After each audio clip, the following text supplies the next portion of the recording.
go ahead and begin here. So this year, and that's when we get a little doctrinal conference, family conference before the ordinations. So far we got our hottest year. I think it's going to be hotter. Is it hotter tomorrow? It's supposed to cool down. It's supposed to cool down a little bit. Okay. And then, so. But it'll change. That's what I'm saying. So then, anyway, so this weekend, yeah, it's 11:28. That's good. That's good. And then we'll try to replace that. I don't know if the one in your hand might be bad. If you get a chance, can replace it. I think we changed the battery on it several times. It looks like it was newly installed on the 29th of October in 2029. We didn't get a riding on it. Okay, that's Buck. Yeah, I'll, Buck's really into, yeah, dates. Yeah, so in any case, so this year I wanted to cover, we do a little philosophy class. So, and that do a little bit of first introduction to philosophy, and then also moral philosophy or ethics, and then try to deal with a couple of, if we have time later on, we'll deal with the issue of doubt, the decisions on doubt, because doubt is something you deal with on a daily basis, and what's the moral rules about doubt. We get time later on to do that.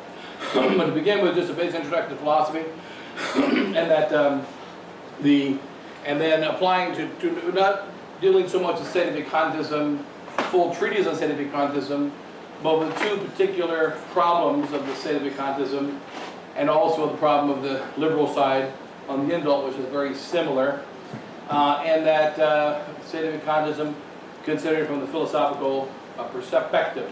Because right now there's a very popular thesis. It wasn't popular a few years ago, but it is now because of Bishop Sanborn, and also because it's a very easy way. Now scientific contism has the belief that the Pope is not. The Pope is spreading both in the Novus Ordo and amongst tradition, and it's a grave error. And then here to consider a particular thesis which has become very popular, and that is called the Cassisiacum thesis. So it's a complicated name, but Cassisiacum is a place of rest, and it's where Bishop Gerard de Laurier came up with his thesis on scientific contism, which is called the material formal thesis. So that materially, Leo XIV and John Paul II and Paul VI, etc., were popes, but they weren't formally popes. So they're pope, not pope. So the pope is the pope, not the pope. And so, and they say materially the pope, but it's not formally the pope, right? So that it's like someone being alive and not alive, and being dead and not dead. So you're either dead or you're not dead. You're either alive or you're not alive, but you can't be alive, not alive, and dead, not dead.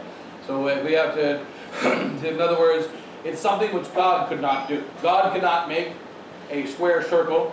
God can turn a circle into a square, in which case it's no longer a circle. God can turn a square into a circle, in which case it's no longer a square, but God cannot make a square circle. It's a metaphysical impossibility, which means not even God can do it. And material formal is a metaphysical impossibility, even among scientific contism. Then we'll lay out the general decisions that scientific contism has to make, and then the philosophical, theological foundations. So not an actual treatise, but just a few considerations. And we begin with philosophia, and that philosophy. So philosophy is the this definition we'll write on the board: scientium rerum omnium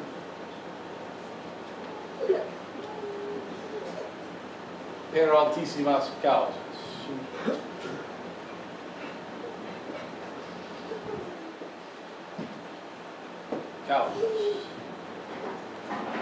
Now think about philosophy.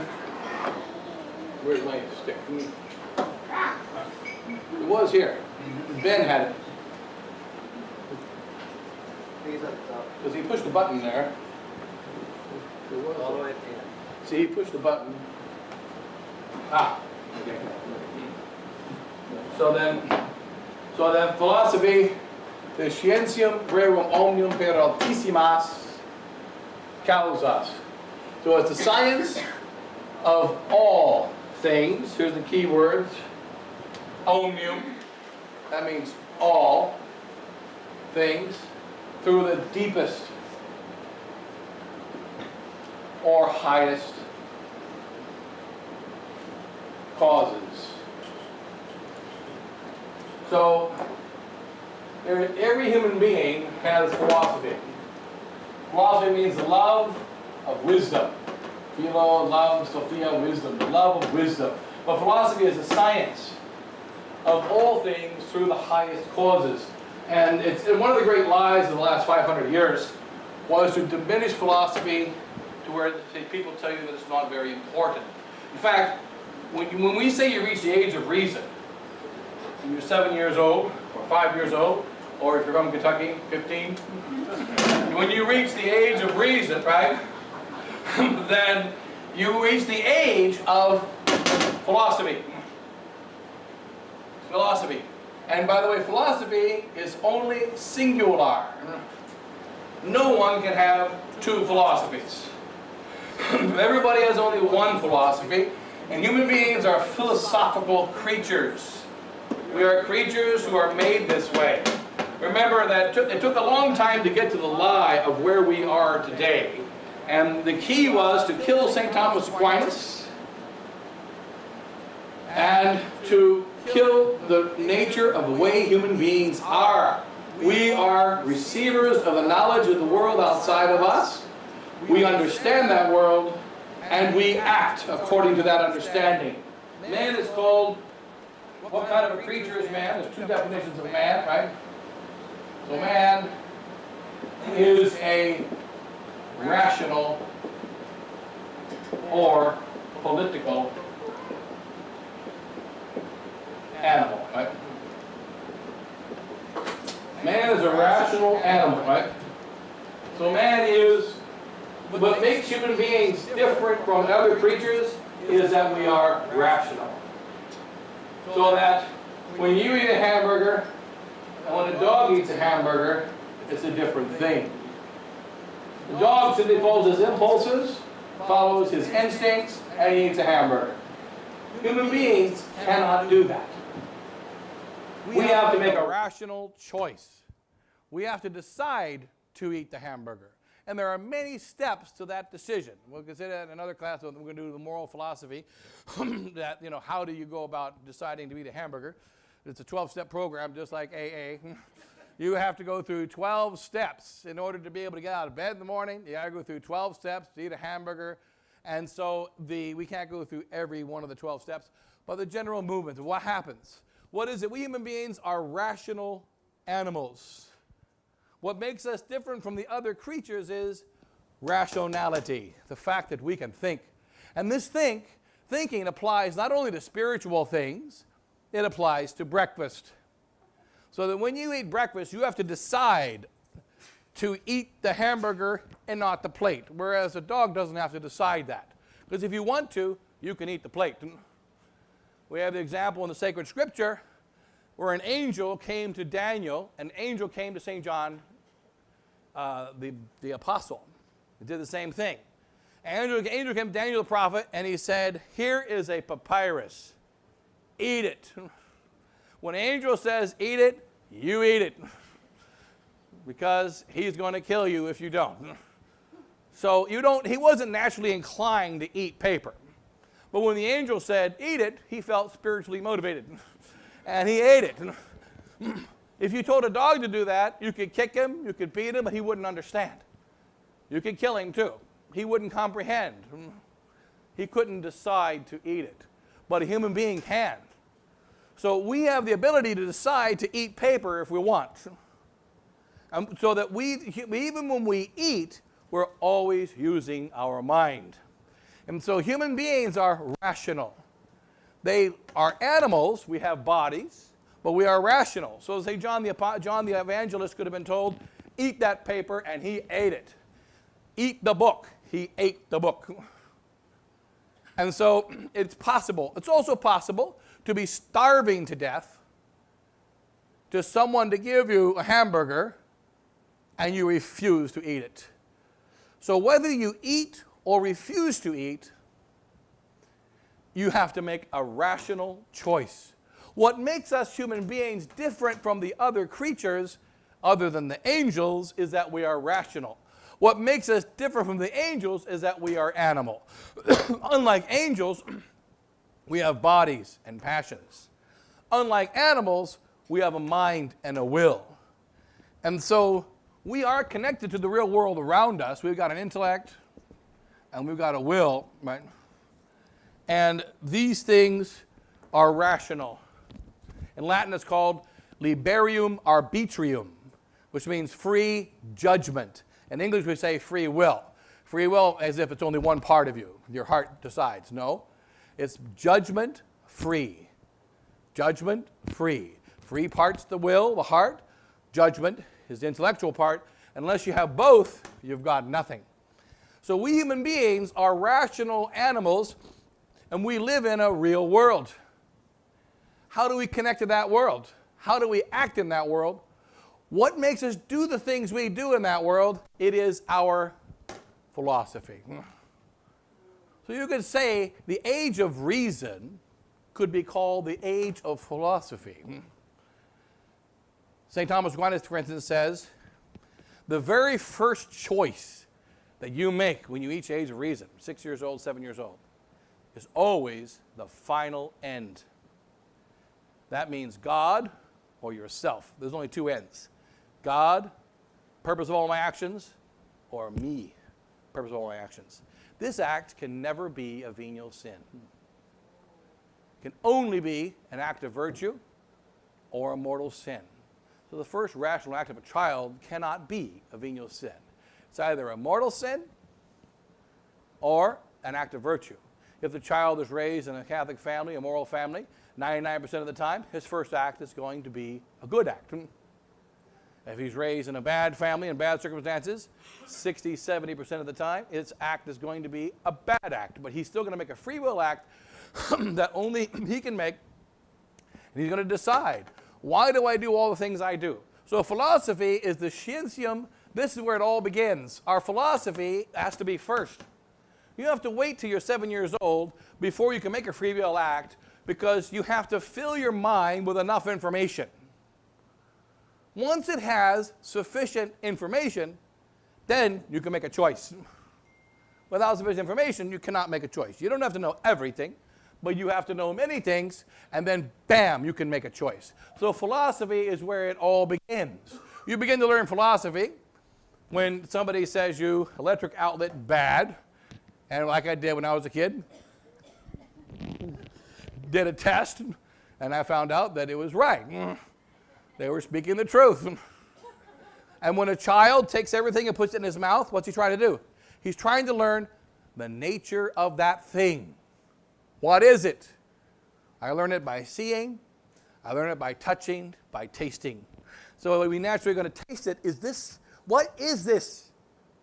We're learning information about the real world around us. So if you want to destroy mankind, make them followers of Satan, prepare the way for the Antichrist, what do? Corrupt man's philosophy. And everything else will follow. If you want to get man back to God, what do you got to do? Correct his philosophy. And then everything else might follow. Because you have to make choices, and you have to fight against original sin. You have to fight against the desire to fall down. So even though you know the truth, you do not necessarily live the truth. But if you do not know the truth, you cannot live the truth. So the philosophy is not just a science that you study when you go to the seminary or go to college. It is a necessary science that every human being has in his life. It is one science, scientium, that is certain knowledge through causes. Okay, it is scientium is certain knowledge, cognitia certa per causas. So when you go into a room and you push this button, you lift things, and that little plastic thing makes the lights turn on. But you don't know what it is. You just go around pushing stuff until the lights turn on. At some point, the lights turn on, but you don't know why they turned on. When you start to understand the cause, that is the plastic thing called the light switch, is that which makes the lights turn on. Now I'm beginning to have science. I'm beginning to understand that this light switch is causing the lights to go on. I can cause it, I can make it turn on all the time by just walking in, hitting buttons, and it turned on. I don't know why it turned on. I know that if you hit this button, it turns on, but I don't know what it does. But if I understand that that light switch is somehow connected to that light and also connected to a power source, and then through this light switch I'm able to turn on that light, through this light switch I'm able to turn off that light, I'm beginning to have science. That is, cognitia certa per causas. I know that when I come into this room and it's dark, I know with a certain knowledge that if I flip on the light switch, it's going to turn on, provided electricity is functioning. And so that's scientium. Now, we have scientium, science about everything. But the science that governs all things is the science, one science, of all things through the deepest and highest causes. And this science is called philosophy. We human beings are rational animals, and that what makes us different from the other creatures is our rationality. But we're going to look at the real world, and we start with, like we begin in the seminary, we learn from Plato and Aristotle, what is it that philosophy is about? All things. What do all things have in common? We say in Latin, all things have in common esse, which is Mexican for dude. But esse is 2 letters in English. Is. So you spend 3 years in the seminary studying this word, is, or esse. Esse means real, existent thing on the outside. Esse, right? So we have this that we're all we're doing. But all things have in common: God, devil, rocks, animals, everything. It is. They exist. There's something they have in common, and that's isness, or esse. Esse is its existence in the real world.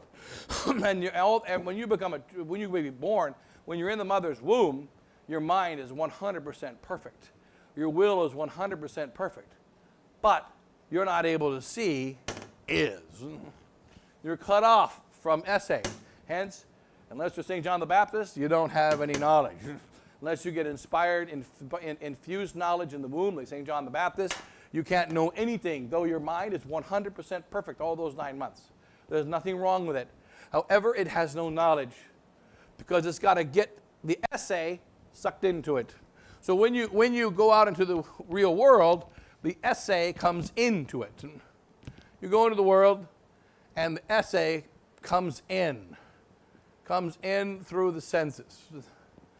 There's esse of the tree, and the green, and the branches, and the bark is all, your mind is like a magnet, and it sucks everything into it. It takes 7 years usually to get sufficient information to be able to make a free will choice.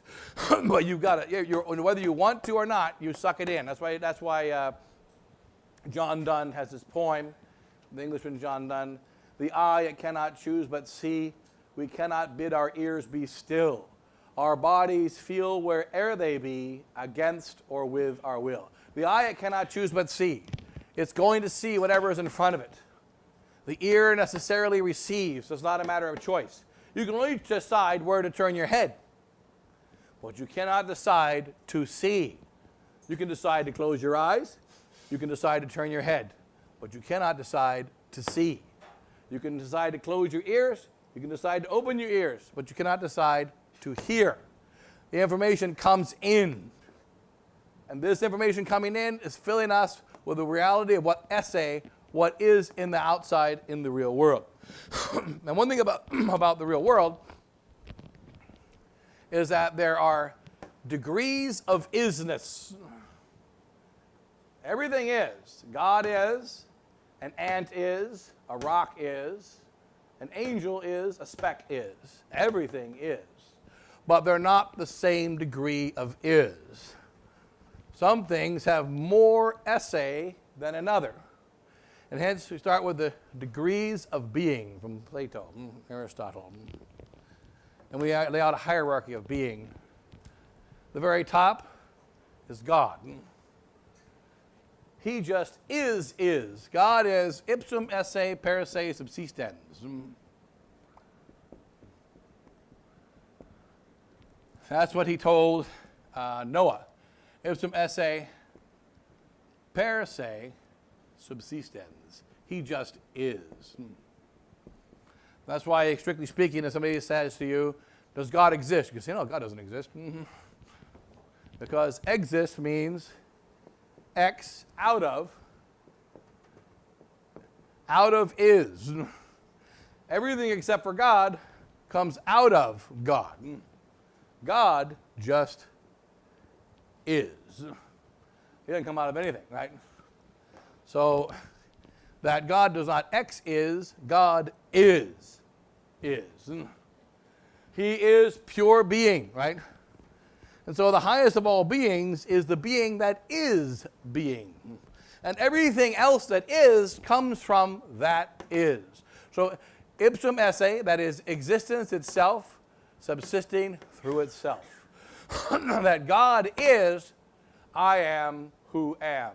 If you've seen the Ten Commandments by Cecil B. DeMille, when it goes to the scene of Noah speaking to God, he doesn't say that.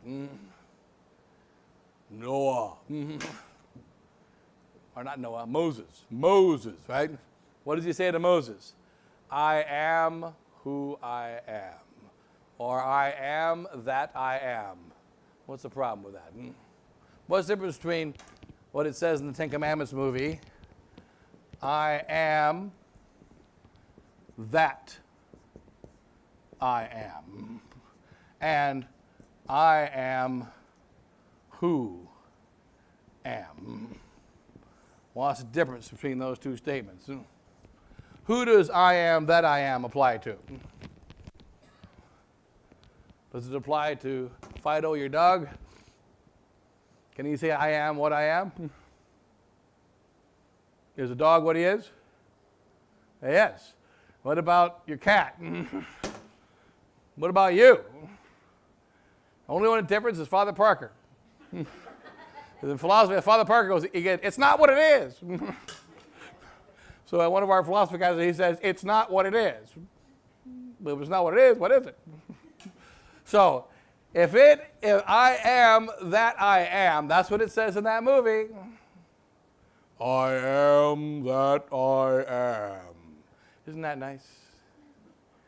It's called, no, it's a heresy, it's a blasphemy, and it's caca, which is another name for peanut butter. I am that I am. God is not that I am. God is. God am, not Shazam, but am. I am who am. And he said, go tell the people, he who is sent you. Remember, he said, go and tell the people, he who is. So when the Jews in Hollywood made that movie, do you think it was a mistake, by the way? This made a little bitty grammatical error and added the word that. What does that word do? Changes the meaning. God is ipsum esse per se subsistens. He is. There is no is without coming from God. Outside of is, there is nothing, which is less than the word, because nothing has letters in it and a sound. Real nothing does not have letters in it and doesn't have a sound. It's nothing. I am that I am. Ten Commandments movie. It's a blasphemy, it's a heresy, it's a lie, it's a bunch of baloney. You're not supposed to note the word that in there. The very highest part of being is the being that is being, and that is God. And then, so I am that I am. There's a baloney from the movie The Ten Commandments. Right? He who is. So the degrees of being. Some things have more is than other. The most is the creature that is. Everything else has is. If you have is, then you can lose the isness that you have. God is the creature or the creator. God is the being who does not have anything. Whatever you have, you can lose. God does not have anything. God just is. But everything else has. What do we have? We have degrees of is. Some have more is than another. And that's the way it is in all things. Nothing has the same degree of is in it. Everything has more is or less is, and there's a relationship to all other is. The first is the basic foundation of is. The things that have is. These are the things that exist. And that is, first of all, the angels.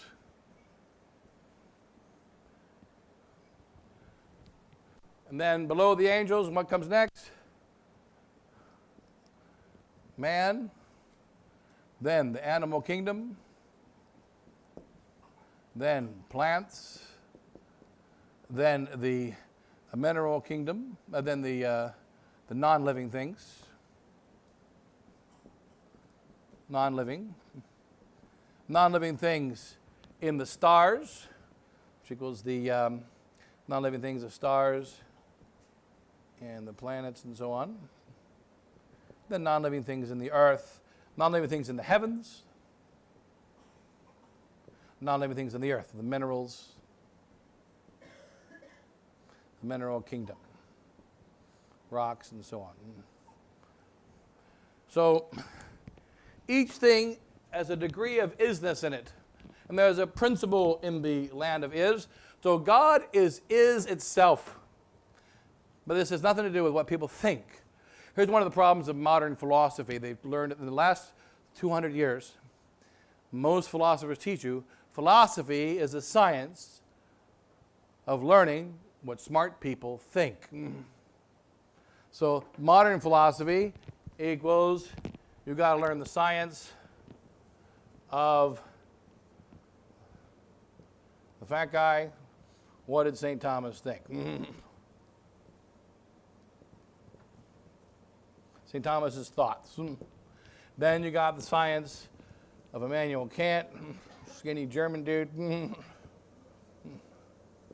Then you got the science of Heidegger, Husserl. You got the science of Aristotle.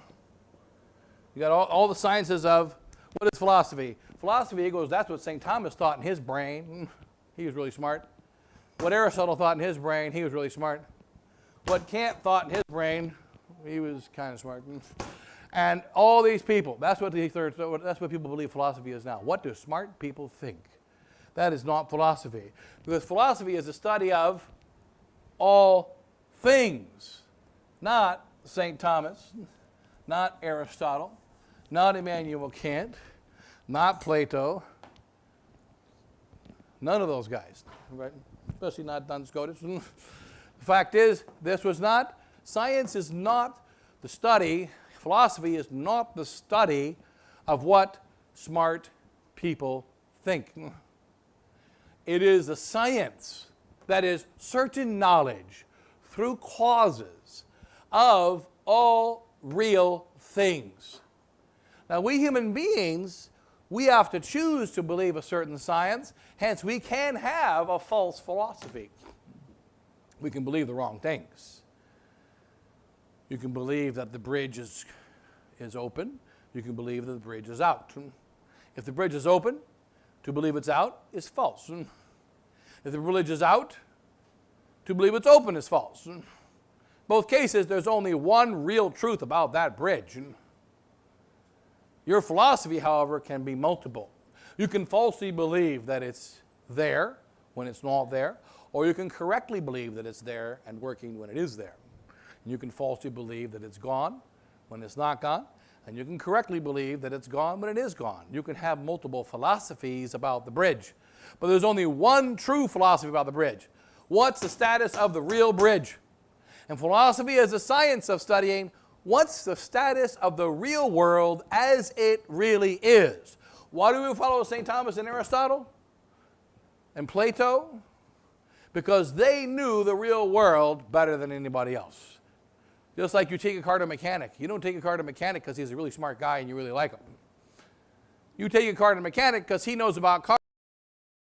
you take the car to the mechanic, it doesn't work, come back and it works. You don't care about the mechanic, you care about the car. And the good mechanic is the guy that makes the car work and understands the car. The bad mechanic is what makes you lose a lot of money and the car doesn't work.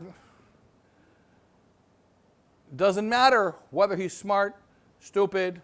What matters is, does he know about the car? Can he fix the car? Is the car going to work when I bring it back from the mechanic? What matters is the real world. And philosophy is the most important and most real of all sciences. Nothing's more important than that.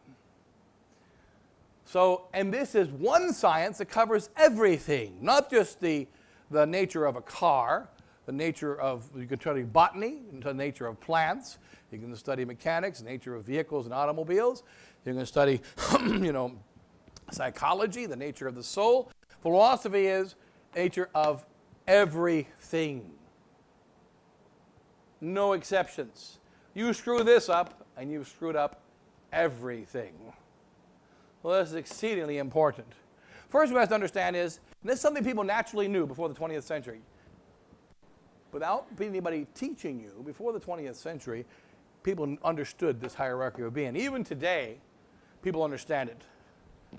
I had a guy talk to me a few years ago, and he said, I love my daughter's dog more than my daughter. I said, okay.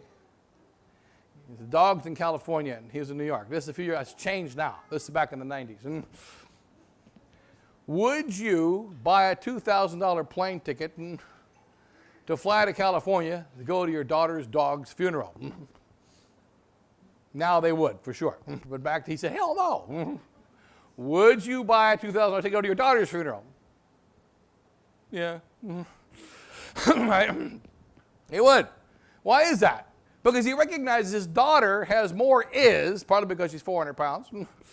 She has more is than the stinking dog who only weighs 50. Now, the fact is, she's got more is inside of her. There are degrees of is. Now, angels have more is than man. And here's the principle about the degrees of being, which you actually intuitively know, even if you haven't heard this before. That is, the more, we won't use the word spiritual, because when you hear the word spiritual, you think of holy things, so that's not the right word to use. The more immaterial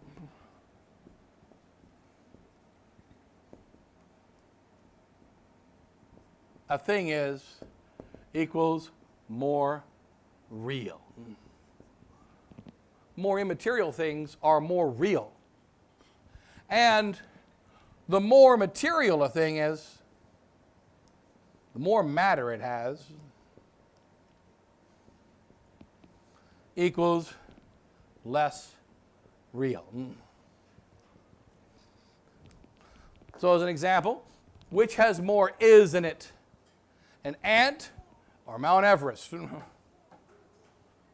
ant has almost infinitely more is in it than Mount Everest. Mount Everest is a big, huge rock that's really hard to climb. And Mount Everest doesn't have that much to it. But an ant has infinitely more to it. The ant has self-movement. The ant's got, is it 6 legs? Or 8, right? It's 6, right? The ant has 6 legs.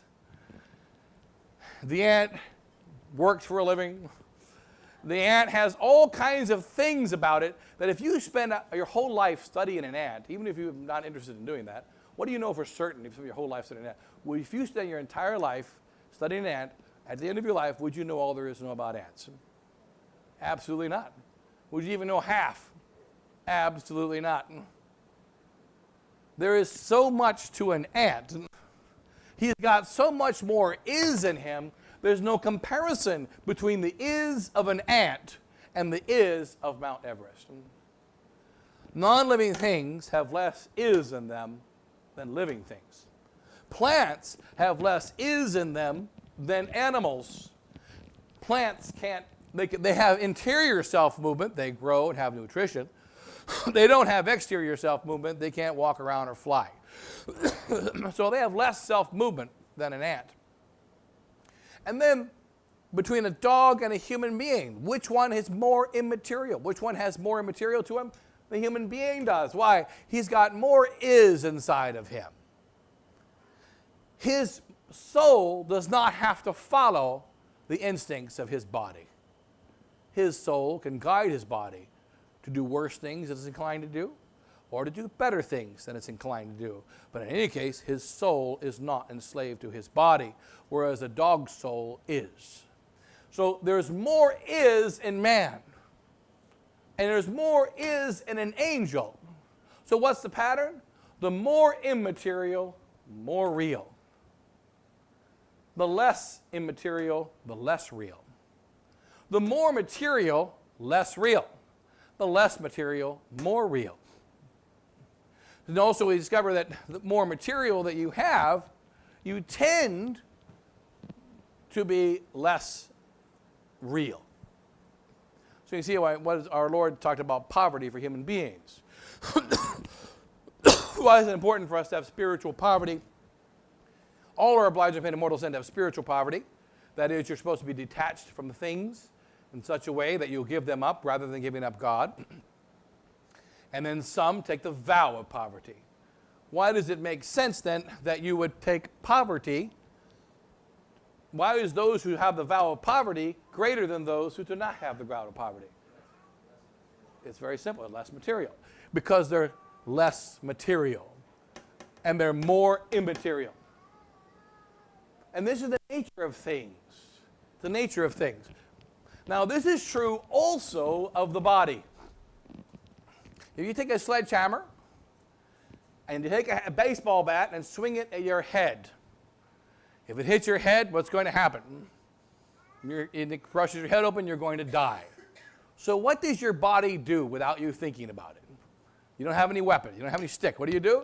You lift your arm up. Why do you do that? Because the arm is more, you can say either way, the arm is more material than the head. And it is less immaterial than the head.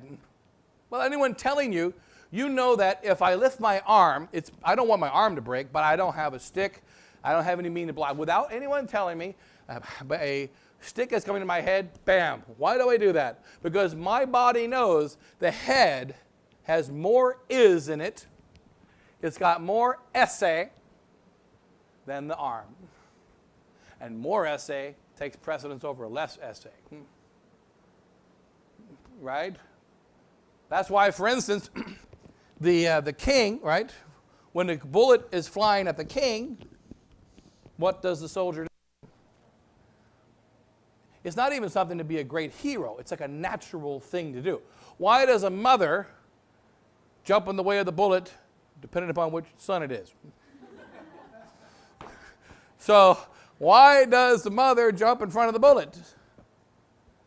How is it that a child is more immaterial than a mother? And how is it a child is more real than a mother? How is that? Because a child is more real than a mother. Yes, multiple. But what is it about a child? What's a child with regard to the human race? And what's a mother and a father with regard to the human race? What is it? Yeah, innocent, that's true. But I'm talking about the life of the human race, the existence of the human race, from that perspective. The child is a continuation of the human race. The mom and dad are has-beens. They used to be wannabes, now they're has-beens, and they never were.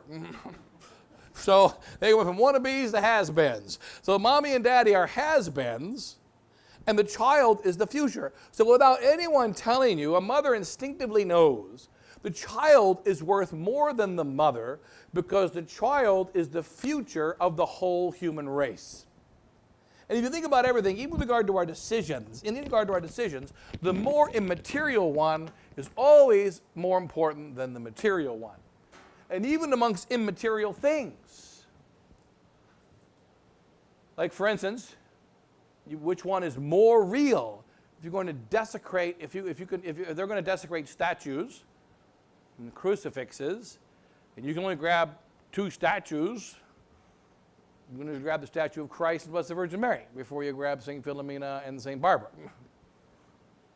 So so without even thinking about it, if there's someone who's going to desecrate the church, what's the first thing you do? Even if you're a layman, if they're going to destroy the church, what can you do with the tabernacle? If they're coming in to desecrate the host, what can you do? What is it? Yes, you open the tabernacle, and what do? You consume the hosts, right? So it's happened actually multiple times in the history of our church. It may happen again as they persecute the church. So if there's no priest around, you can't get the priest, they're going to come in and desecrate by the sacrament. You go in, you open the tabernacle, and you consume all the hosts. And then you try to save the statues and the bell and whatever else you can save. But what are you doing? You know automatically which is the most valuable thing, rerum, inside of that church. Well, it's the Blessed Sacrament. And then it'll be the sacred vessels and the statues. Last of all, you'll take the pews and whatever. If you have time, you can save the whole thing. Like the Iranians said they did with their nuclear facility. What was it called? Was it Fordo? What's that place called? Fordo or what is it? Fordo? Yeah, Fordo. Apparently they pulled everything out before we blew it up. So apparently we blew up a hole in the ground. And now it's a bigger hole in the ground so they can put more stuff in it. So, right? So if you have time, you pull the stuff out, right? But without even people telling you, you're going to go for the more immaterial thing. House is on fire. What do? You save the child, the human being, first. Then you save the other thing second. We had the exception here when my house burnt down. Actually, the house that I was raised in on the parking lot burnt down on February 24th, 2013. First thing they saved was the donuts. Because they burnt down on Sunday, and the coffee and donuts were in grave danger. They saved the donuts, and that's not a joke. They really went in and saved the donuts. Right? That was a priority. And they also saved the fire extinguisher, because you wouldn't want that to catch on fire. They didn't but you had to save it. So they saved the donuts and the fire extinguisher. So the house obviously didn't make it. But in any case, this is something that we know naturally as human beings. The more immaterial is more real. More material is less real. Now that we human beings recognize that there is one real world. And as we oftentimes begin at the beginning of the Ignatian retreat, you recognize there's one world. Here's the universe. In it, you got the sun that we often mention at the beginning of the retreats. And you got the earth. You got the tree. And one thing we recognize about the universe, the sun is 93 million miles away. The tree is green and got wood on it, and the earth is dirt. But without anyone telling you, recognize they belong together. They're actually part of one reality, not two realities. The sun helps the tree turn green, puts nutrients into the soil with the vitamin D that nobody has nowadays because everybody's on computers and nobody gets sun anymore. So that this sun is really and truly related to these things. And then the tree is making the soil not corrode, and there's nutrients in the soil that make the tree happy, and they're all working together. And that's 93 million miles away. And you'll notice that about every part of the universe. Everything you see, there's a relationship between them, and you'll notice that natura nico vanet in ane, right? Nico agit in ane. Nature does nothing in vain. You can't find a useless thing in nature, including your appendix. Every single thing has a purpose, and there's nothing useless in nature. Everything is related to another, and that's the way the real world really is. So it has nothing to do with religion. This is just the way the world is. And so that we got here the nature of things, so that there is a degree of being. The scientium regum omnium per altissimas causas is part of our life. God is the highest being, ipsum esse per se subsistens, that's the height of all philosophy. He's esse, existence itself, subsisting per se, through himself, without any help on the outside. Angels have existence. They have esse, and they have degrees. Since you have esse, you can have more esse, or you can have less esse, right? And the most esse is in an angel. Then there's less esse in a man. There's less esse in an animal, less esse in plants, less esse in the heavenly things, less esse in the things of the earth. And so that there are esse, existence in all of these things, and there's a relationship and a harmony between them. So the scientium reum omnium per altissimas causas, there are degrees of being. And every time we make a decision, it's going to be on the degrees of being. It'll always be that way, right? More immaterial, more real, less immaterial, less real. We say today we exist in a materialistic society, which is kind of easily misunderstood. We exist in a materialistic society. Today our world is materialistic.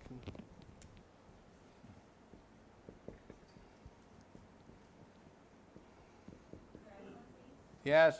What has caused man to reverse that order? Two things. One, of course, a natural corruption, but primarily an organized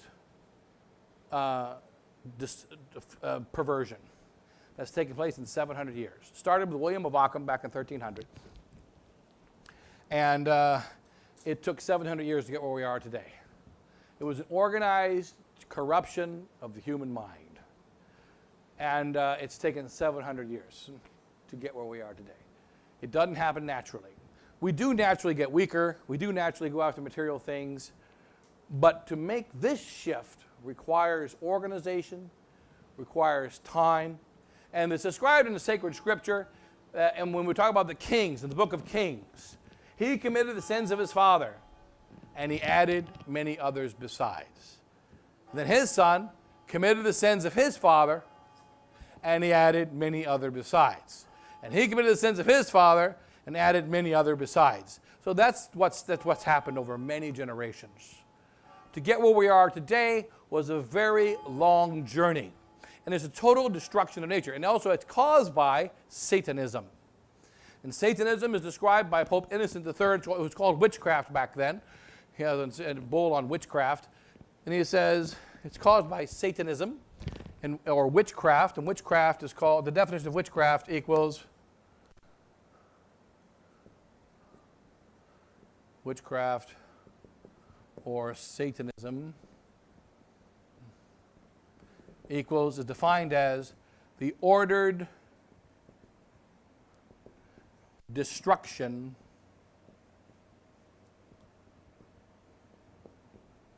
of all order. There's two ways to get rid of order. One of them is your kids. They just run around and destroy things. They don't really know what they're doing. But then there's ordered destruction. So an example of that is taking out the World Trade Center. In order to do it effectively, you've got to place the thermite and the bomb charges in precisely the right location. You then have to set them off at the correct time, and you have ordered destruction. Another ordered destruction is called the army. The army is different from a mob because an army has ordered destruction. The artillery is going to hit this way. The airplanes are going to come in on time. You're going to shoot your weapons effectively. You're going to coordinate your groups to kill the enemy and destroy his land. Ordered destruction. The key is ordered. Not destruction, but ordered destruction. So it took 700 years to get where we are today. But we're now in a materialistic society, and so I had a little drawing, but through my I had sister trying to get it on there, but that thing won't work now. It's still dead. Still dead, right? Yeah. So it overheated, I guess. It hasn't come back to life yet. So we have to give it a, so yeah. But in any case, we would say we're in a materialistic society. And so it took 700 years to get where we're going. And remember, we're dealing with free will. Free will makes life rather complicated, right? It's like when you're playing chess, and the pawns can decide to become white pawn to black pawn. They can decide to leave where you put them. They can decide to stay there where you tell them to go. All of a sudden, chess becomes a far more complex game because you're dealing with free will. The king decides to leave, checkmates himself. So, so you go out, when you're doing chess with free will creatures, it's rather complicated. The principles are always the same, but to put it into practice is very complicated. But we now are in an age that is materialistic. So we'll come to that. And whereas the real world, so in any case, they're going to quickly go back to the four causes. Every single thing that exists is caused. St. Thomas Aquinas says there are everything that exists is either caused or uncaused. Well, the first existence, proof of the existence of God. You're either caused, that means something else made you come into being, or you're uncaused, which means you just are. That's God. He just is. When we look at all the beings around us, in English we say the word being, which would be in Latin ens. Being. Being is the nature of the thing that is. Being can be both in the thing itself and it can be extracted from the thing and put in my head. Esse is the thing itself only. That's the reality out there. We can extract esse, put it in our heads, and it will be called ens. It'll be, because ens rationis and ens realis. There's ens, there's being of the real world, and there's being that goes inside of the mind, which is taken from the real world. So the ens, everything that exists is either caused or uncaused. Dogs, angels, man, all things we discover are caused. We come from something else. We come from somewhere else. And how many causes are there? We can narrow it down, talk about philosophy. The deepest, the altissimas causas. Altissimas causas. What are the deepest causes? Right? Like one of the great lies, an example of foolish causes. Many people today tell you, why is Donald Trump doing what he does? Why are the Bilderbergers doing what they do? Why is everybody doing what they're doing and the world falling apart? Well, no, it's the Democrats. And why are they doing it? Money. Money is a cause, right? Money is a cause kind of like this. But the real cause is a little bit bigger, right? There's things bigger than money that cause us to do the things we do. Some people do things for the sake of money, like Joe Biden. He's very simple. He's got no brains. He's got nothing. Before he got Alzheimer's, he never had a brain. Joe Biden just simply did whatever he did for the sake of girls and money. That's it. He was a standard, worthless king. They've been around for 6,000 years. That's all he is. Standard, worthless king. Give him girls, give him money, he'll do whatever you want him to do. He doesn't care about God, dog, anything except for girls and money. He's a peon, right? Nothing. But there are big causes, right? Deeper causes that make things the way they are. And also remember, we human beings are rational. Erase it from the board. We are rational. You don't do anything without a reason, including when you're stupid. You don't do anything without a reason. All things are done for a reason for human beings. We often don't admit it, even to ourselves, what the reason is, but human beings do all things rationally. There are four causes. And we'll go through them a little bit later, but that's okay. The four causes. Always do the example. I'll go through it again, because I got a little drawing that's supposed to be on that thing, because my drawings aren't the most beautiful. That's a table. We always use this example of the four causes. In order for a table to come into existence, there are four things required.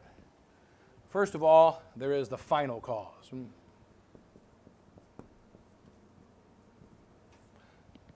That is, there has to be a reason to make this thing. And the reason, of course, is dinner. Okay. There has to be a reason. Now, the final cause is first thing. We say that the final cause is primum intentione, demum in executione. It's the first thing in the intention and the last thing in the execution. Right? The first thing you think about, the last thing is accomplished. It all begins with the final cause. That's why, for instance, when you look at the world exists. Why does it exist? It has to have a final cause. Why is there an angel? Why is there a rock? Why is there any and every living thing and non-living thing? Glory of God is the reason. All things are for the glory of God. God decided to create the world ex nihilo, out of nothing, for a final cause. And there are only two possible final causes, himself or nothing. Those are the only things that exist forever, God and nothing doesn't exist. God created the whole world for himself.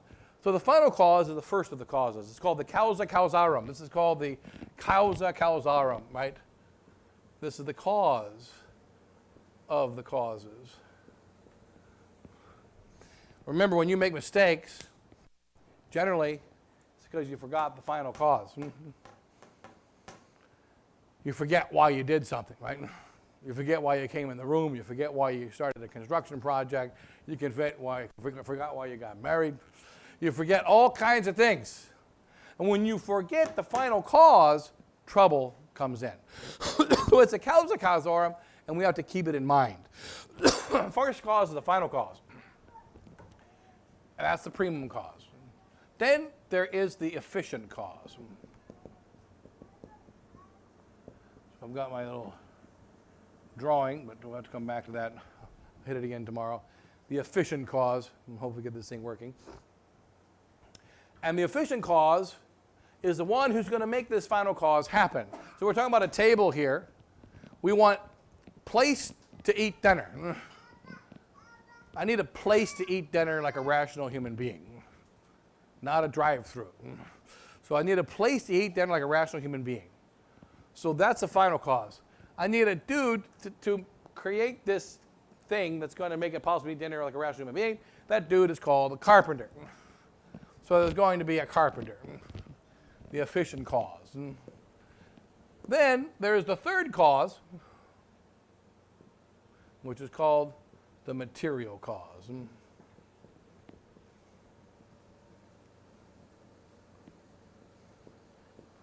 And that equals the stuff that I'm going to use to make it possible to have a place to eat dinner. And that stuff is called wood.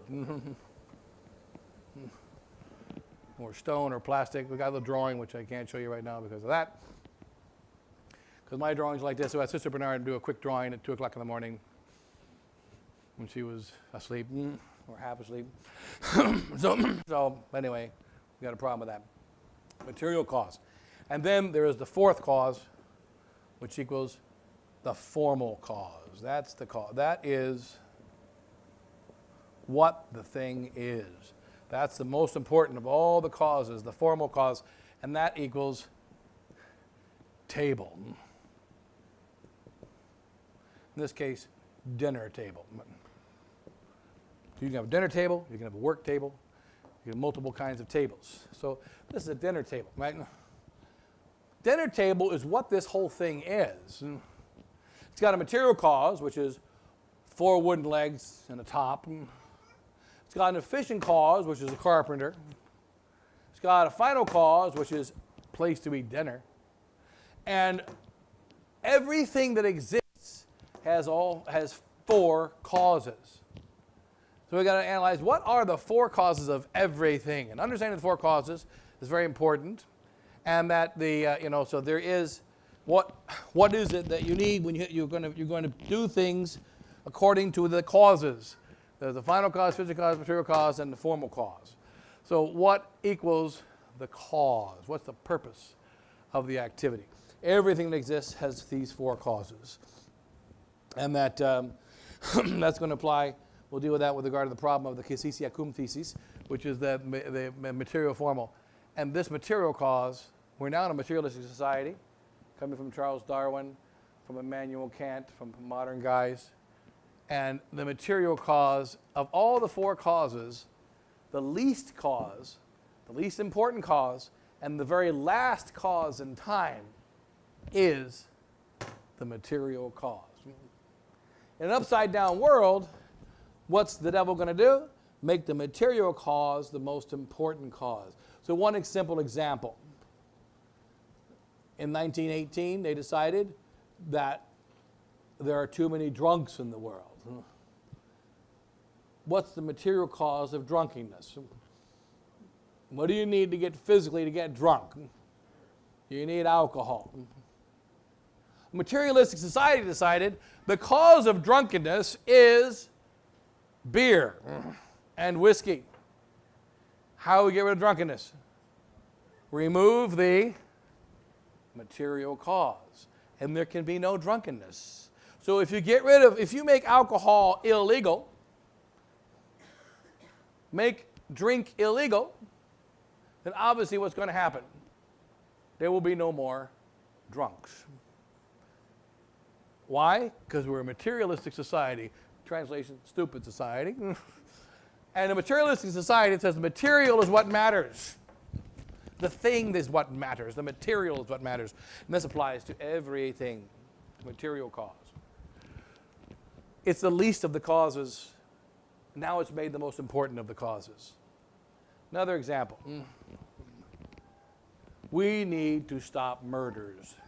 What's the obvious cause of murders, Mr. Criminal Brooks? Guns. This man needs to be executed. Why does he need to be executed? What do you do for a living? He sells guns. Therefore, he is immoral. Okay, so Mr. Brooks sells guns, and guns are the cause of murder. So, what kind of cause of murder? Is it the final cause of murder? It is for him because he needs more guns, so the guy who owns guns shoots him to get his guns. But anybody else, are guns the final cause of murder? No. Are guns the efficient cause? No. Are they the formal cause? No. Murder is to kill an innocent person unjustly. No. It's the material cause. It's the gun, the thing you used.